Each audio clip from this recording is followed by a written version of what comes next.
Whether you are in sales, marketing, a small business owner trying to build something beautiful, or just a person looking to take greater control of your personal development and behavior, this episode, this podcast is for you. Eyes Wide starts now.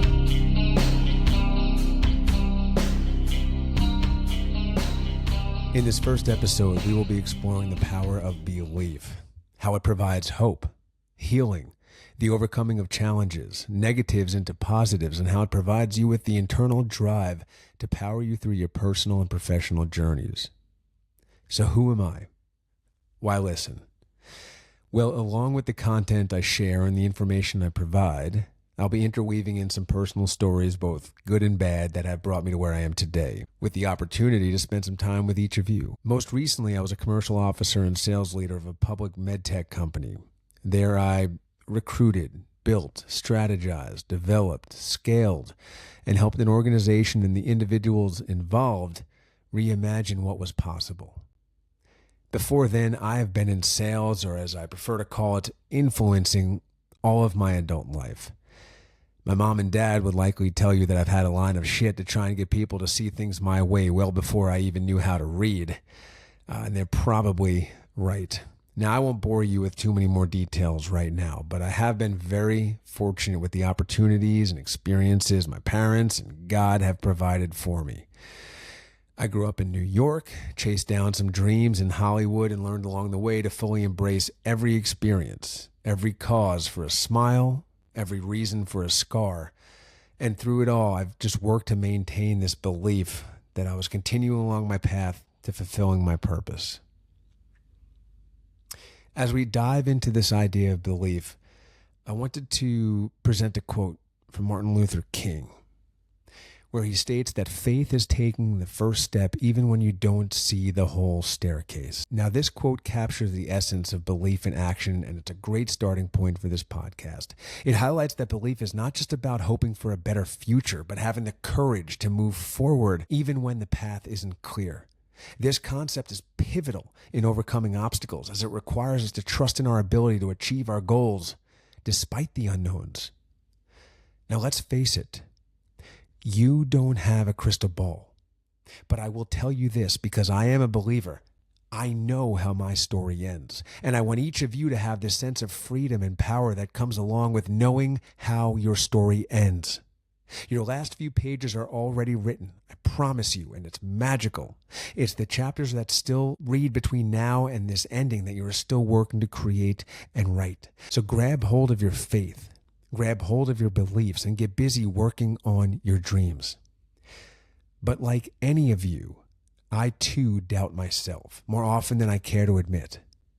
Life can get hard, and the voices of the many working in chorus to remind you you're not good enough, or a failure, or just not needed anymore can rattle around in your head and in your heart, making it difficult to live and breathe, let alone endure and thrive.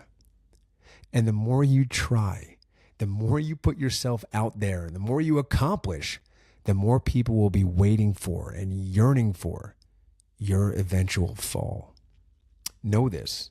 Embrace this. It's okay.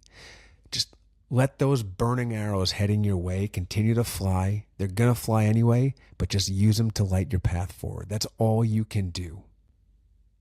Norman Vincent Peale wrote a book, The Power of Positive Thinking, and it emphasizes the impact of belief on success. And one of the quotes I like out of this book is, believe in yourself. Have faith in your abilities. Without a humble but reasonable confidence in your own powers, you cannot be successful or happy.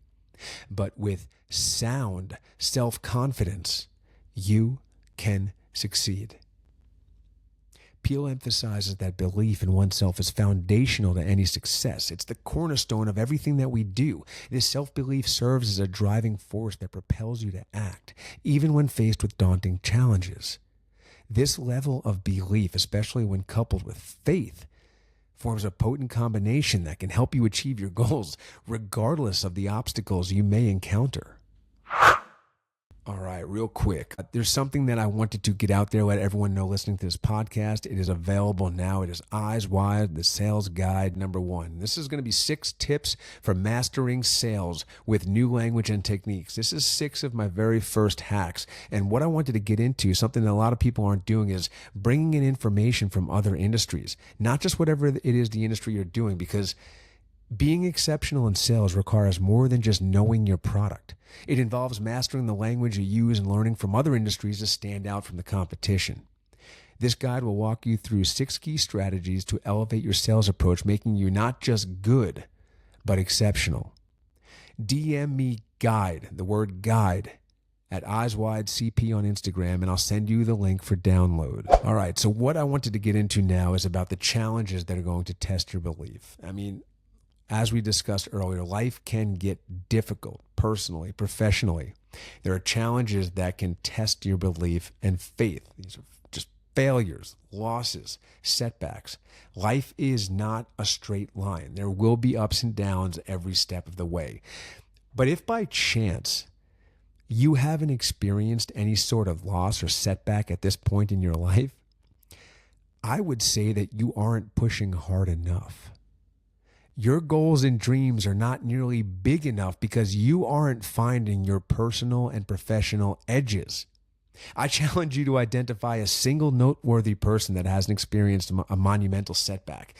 And just like how you view people on social media looking all glitzy and glammy, you're only seeing the very top of the iceberg above the water. And most of these people, if not all, the vast majority of whatever's going on in these people's lives, whatever setbacks they're enduring, whatever crap they're having to deal with, it's remaining below the underbelly that does not get talked about nearly as much.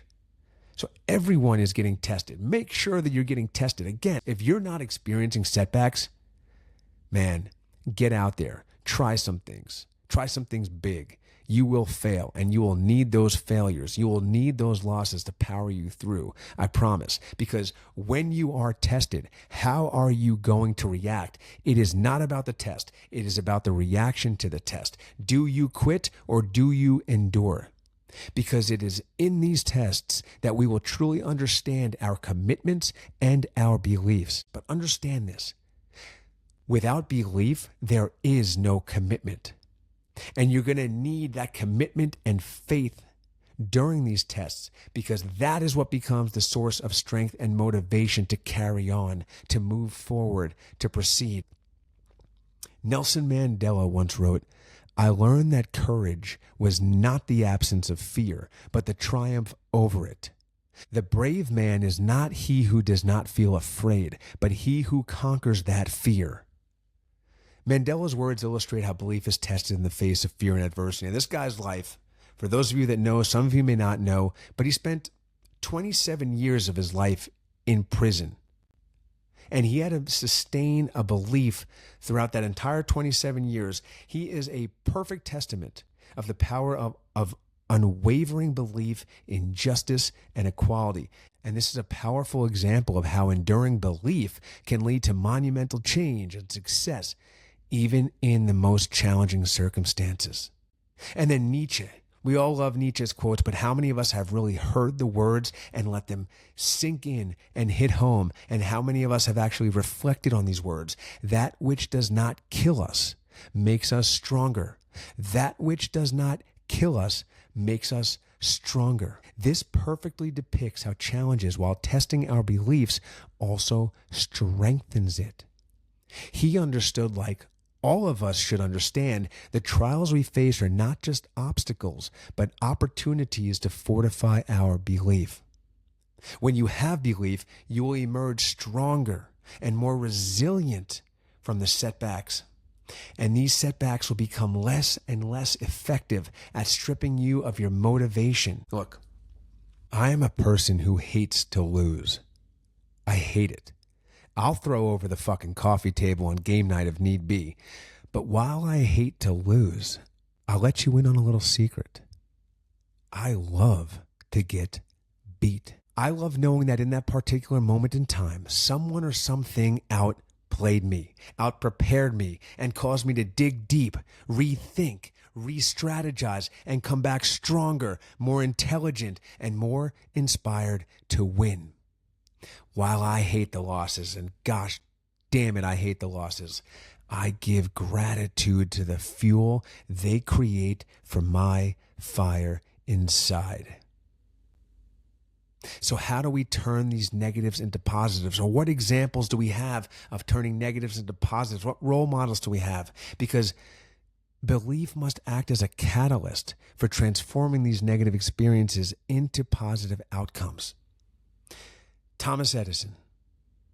Thomas Edison once had a quote, and I'll read it here. "I have not failed. I have just found 10,000 ways that won't work."